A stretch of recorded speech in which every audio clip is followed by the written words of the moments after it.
marka aniga farxaddan bilaabayay taariikhda in ka sheekeeyo online ku arkay macalinka waxaan markaas mahad celiyay qofka soo share gareeyay page soo share gareeyay videogaas xaqiiqda qofkaas sama aqaano ma taqaani shay markaas wallahi xaqiiqda mahad celiyay sababtoo ah online kan arkay oo cashir soo share gareeyay macalinka ila xiriiray kadib macalinka wuxuu sheegay ma taqaana inuu baar xarunta ku taalo waan imaaday waan iska diiwaan geliyay ma taqaana online-kii alxamdulillah waan ku dadaali jiray kadib xarunta ayaan imaaday macallin ayaa la qaatayba dadaalka kadib waxaan aaminsan aniga macallin maxaan inay farxanta la baran karo ma taqaan ii shay muddo wali aad u kooban waayo aniga 2 bilood bis ku bartay waxaan hadda macallinta ka tirsanay amiir oo ma taqaan ma sha Allah sababtoo ah casharka uu sharxayo macallinka asoo video ay helaysaa hadda iskalaasta imaadana asoo helaysa shay macallinka uu sawirka ku sharxayo marka labadu baad waa wax iska caadiya faa'iido ilaa farxantu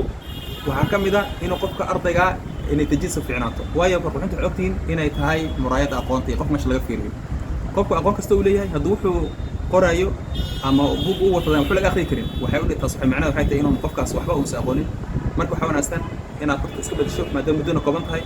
muhiimna farxanta ka quruxsanaado lagama saxi quruxsanaa insha Allah taala sababtoo ah farxanta saxiixa waxa dhalay farxanta ay dhashay marka ku daalin iyo shay farxanta baro